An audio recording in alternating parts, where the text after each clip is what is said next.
Viva Voz, com Vera Magalhães.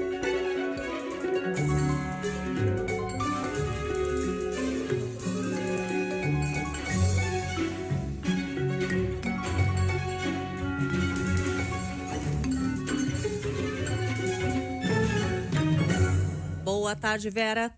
Boa tarde, Cássia. Boa tarde, ouvintes. Todo mundo que nos assiste também. Boa semana para todos. Ô Vera, vamos falar dessa novela da reoneração dos combustíveis.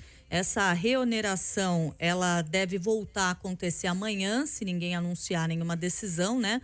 Esse prazo é o prazo previsto. E aí, desde sexta-feira que a gente está falando que o presidente ia se reunir com o Jean Paul Prates, também com o ministro Haddad.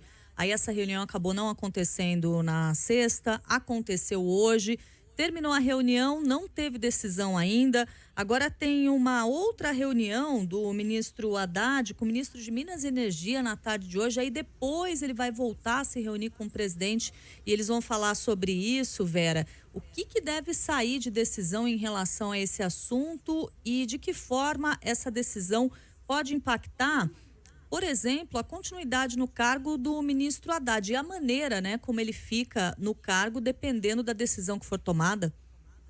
Pois é, Cássia, justamente por isso é uma decisão que tem componentes técnicos, econômicos e muitos componentes políticos. O que aconteceu na sexta-feira que trouxe mais cores políticas a essa discussão? Foi a entrada em cena, publicamente, do PT, por meio da presidente do partido, Gleisi Hoffmann, que expôs em uma postagem longa no Twitter o desejo da ala política do entorno do presidente. Eu não falo nem só do governo, porque ela mesma não é uma integrante do governo, ela é só a presidente do partido principal da coalizão, no sentido de que seria melhor manter a desoneração por mais tempo, até que a nova diretoria da Petrobras seja empossada e possa alterar a política de composição do preço dos combustíveis, tirando a paridade automática com o preço internacional. Isso faria com que a reoneração não elevasse tanto o preço dos combustíveis na bomba e, portanto, não atingisse tanto a imagem do presidente Lula. Acontece que o Haddad, em várias ocasiões, isso mesmo antes da posse do Lula em janeiro, já vinha defendendo o fim dessa desoneração, que foi uma política anunciada pelo Jair Bolsonaro no período eleitoral como maneira de baixar de forma ali artificial o preço dos combustíveis para dar a ele alguma competitividade no momento em que os preços vinham subindo muito. Então você mantém uma política do Bolsonaro, uma política que você criticou na campanha por ser eleitoreira e que tira dos cofres públicos cerca de 6 bilhões ao mês em termos de arrecadação, no momento em que o governo precisa dar sinais de que está preocupado em equilibrar as suas contas, em fazer ali algum tipo de ajuste fiscal. Então, para o ministro da Fazenda, você tem uma desautorização pública da parte da presidente do PT e também um desafio ao que ele vem apresentando em termos de política fiscal, de promessa de uma política fiscal, né? Porque esse marco fiscal vai ser anunciado em março, mas até lá a Haddad tem procurado dar sinais de que está preocupado em ser austero, em dar sinalizações de que o governo quer aumentar a sua arrecadação e não só aumentar gastos indiscriminadamente, mas a entrada abruptamente da Gleisi Hoffmann nessa discussão e a pressão que está sendo exercida sobre o Lula nos bastidores por essa ala política colocam sim em xeque, se não a permanência do Haddad, mas pelo menos a sua permanência em condições de ser um ministro que realmente dá as cartas na política econômica. E atrás dele tem todo o resto da equipe econômica com ainda menos voz do que ele, porque ele foi aquele que o Lula colocou no Ministério da Fazenda, mesmo contra a vontade dos setores liberais ali, que fizeram parte da coalizão ou do mercado.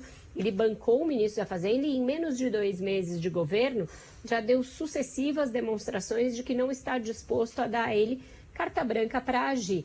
Então, os demais da equipe econômica, que tem menos ascendência ainda junto ao Lula, porque são chegados recentemente ao seu convívio, como o próprio vice-presidente Geraldo Alckmin e a ministra do Planejamento, Simone Tebet, estão mais enfraquecidos e sem voz ainda. Porque se até o Haddad, que é do PT, que é um quadro histórico do PT, próximo ao Lula, está sob esse ataque especulativo por parte do partido, o que dirá dos cristãos novos ali no entorno do presidente? Pois é, Vera, e aí assim, a gente fica pensando nessa situação, né, do ministro Haddad, como ela fica, e se o tipo de solução a que se chegar, mesmo que seja uma solução que tente equilibrar aí os dois lados, seria algo suficiente para não desgastá-lo, né? Porque uma das ideias então a gente promove a reoneração, mas não imediatamente. A gente dá mais um tempinho, mais uns 2 meses aí de isenção desses impostos.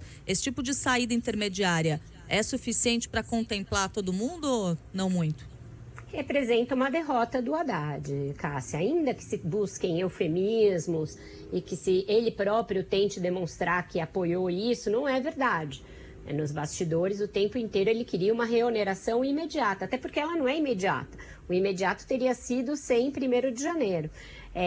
Tem várias propostas de volta da cobrança gradual, né? Você estabelecer percentuais menores agora e depois voltar a cobrar tudo em abril. Você voltar primeiro a cobrar da gasolina e depois do etanol, ou vice-versa. Percentuais diferentes para um e para outro, mas a verdade é que de qualquer uma dessas maneiras você vai estar abrindo mão de arrecadação e você vai ter dado uma demonstração de que a hora que o PT falar mais alto, o ministro da Fazenda vai perder a queda de braço. E isso sempre é lido por aqueles que querem lucrar de alguma maneira com especulação no próprio mercado como um sinal de fraqueza. Fraqueza do Haddad, fraqueza da equipe econômica e mais uma sinalização do Lula na linha da gastança desmesurada. Então isso vai pressionar câmbio, isso vai pressionar a bolsa para baixo, aquela ciranda toda que a gente já conhece e que acaba deixando todo mundo mais nervoso e o governo ali com a sua credibilidade em suspenso. Então não é uma boa sinalização. O ideal é que a equipe econômica, que é quem tem os dados todos de quanto isso custa aos cofres públicos e o que isso impacta, a possibilidade até de você propor uma política para substituir o teto de gastos, que essa equipe econômica tenha a última palavra e não a ala política e menos ainda o partido que nem faz parte do governo. Vera Magalhães, muito obrigada pela conversa de hoje, Vera. Até amanhã. Até amanhã, Cássia, um ótimo jornal para vocês e até mais tarde também no Ponto Final. Tem mais tarde no Ponto Final e amanhã Carlos Alberto já está de volta aqui conosco. Até lá. Oba. Tchau, tchau.